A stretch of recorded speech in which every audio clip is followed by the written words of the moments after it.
Welcome to the Headley Highlight Show's Headley Headspaces.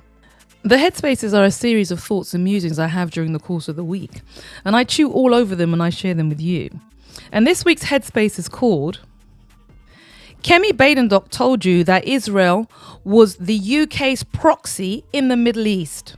So why are you surprised that they're training IDF soldiers on British soil? So before I jump into this week's Headspace, I'd like to say a big thank you to everyone who's been coming and listening to my show each week, and also to all of my new subscribers on my YouTube channel. Yes, people, I've got 1,572 subscribers. I've actually hit my goal. Let me give myself some applause for that. So in addition to me applauding myself, yes, I'm very pleased. My YouTube channel is growing fabulously. Jump over to it, hit the notification bell and subscribe. But when you do subscribe, select all. Otherwise, you won't get my content. It will only come to you the day that the algorithm feels like choosing you to receive it. Whereas if you click all, anytime I upload something, you'll get to see it. You can also make a donation at my website, where I am partial to 3 Rings and Chips, and a Miranda, of course. Or you might want to say to yourself, Denise, I want to make sure you eat every fathomable dish from my country, and I wish to fund that for you, and I would absolutely love to do that. So please, you can jump over to my YouTube and make a donation there, or you can do a donation at my website, which is deniseheadley.com.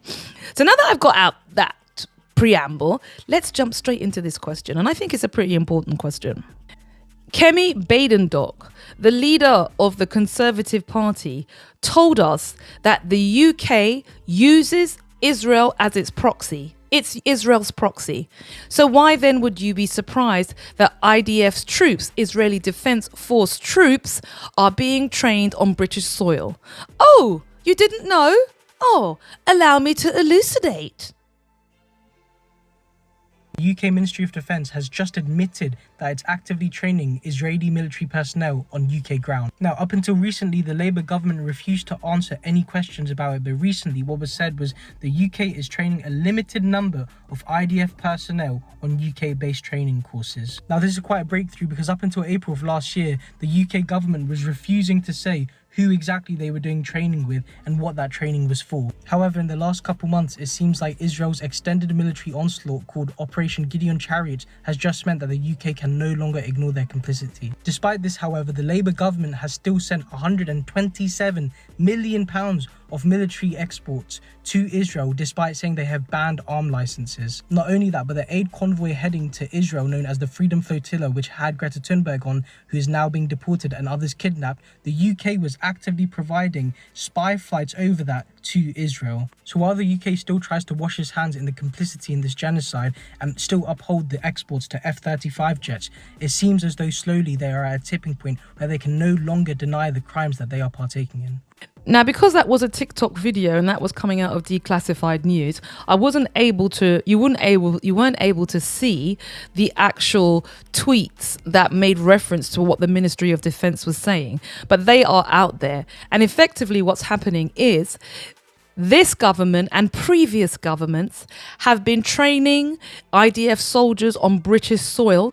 Those soldiers then go over to Palestine and put their practice into good use.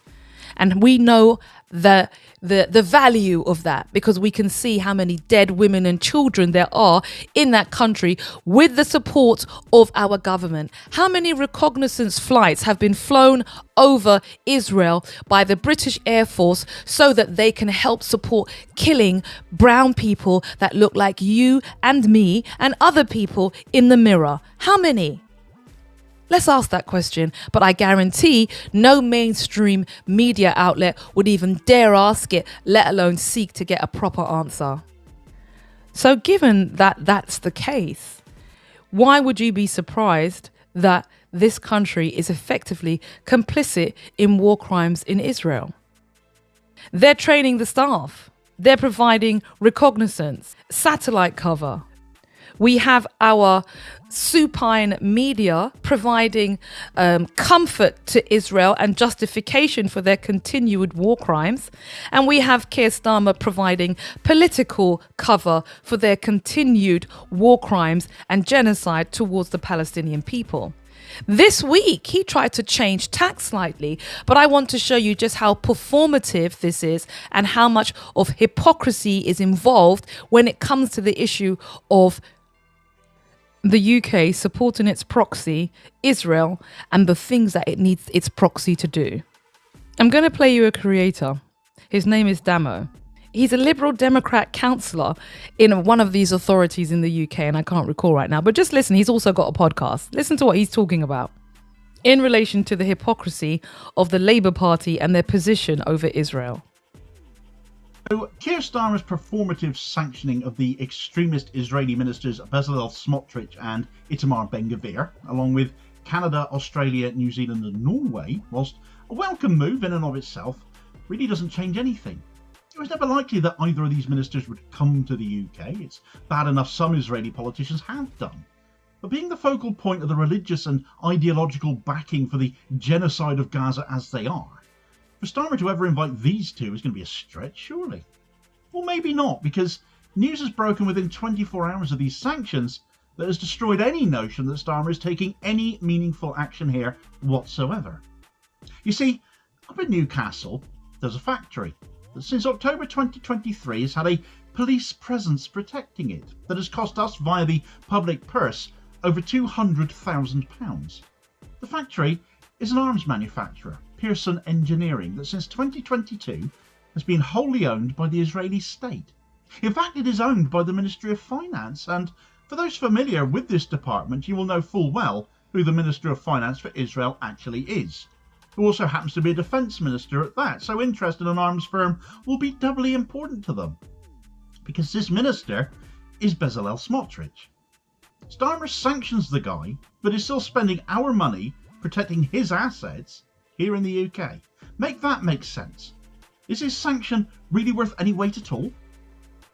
Now, that was a really interesting piece of information to share with you, because in light of my question, Kemi Badenoch told us that Israel is a proxy for the UK. Why are you surprised that their soldiers are being trained here? It's clear to me, based on so much of my own information that I've gathered, that we are a whole-scale supporter of the Israeli project. We don't have a problem. When I say we, I mean successive governments do not have problems with the mass slaughter and genocide of brown people, people that look like me in the mirror. They don't have a problem with that. They haven't got a problem with the slaughter of poor people. Yeah? But especially brown ones. They don't mind that at all, because our bodies effectively don't have any weight. And this is the same situation. You know, this week when people were talking about Greta Thunberg and how she went on the flotilla, they were trying to suggest that her going on the flotilla was the only reason that the media was talking about it was because Greta Thunberg was a white woman. She's a white woman with a particular type of agency, and that agency allows her to be seen in a space where the black and brown bodies who are being blown up every day don't get seen. So I am not surprised that the IDF is being trained, or certain members of the IDF are being trained in this country. And in addition to that, not just this government, but every other proper government, who's been in place is a supporter of Israel, to the extent where we had Kemi Badenoch saying, you need to get serious. These are our proxies and we need to have that conversation. Funds Hamas, Iran, an enemy of this country, Israel is fighting a proxy war on behalf of the UK, just like Ukraine is on behalf of the West of Western Europe against Russia. We have to get serious. We have to get serious. So what do you think? Are you surprised that IDF soldiers are being trained on UK British soil? Are you surprised that if you voted Labour, you voted for the continued support of the IDF, of the Zionists, of the slaughter, effectively, of Palestinian people, the genocide? How do you feel about that if you was a Labour voter? I mean, is anyone even out there going to admit they voted Labour and now they know that this is what their vote is being used for? How do you feel about that? And would you, like me, like there to be some truth in our politics? Not this fake puff exercise we have where effectively we the people are seen as an impediment to institutional power in this country and around the Western world. How do you feel about that?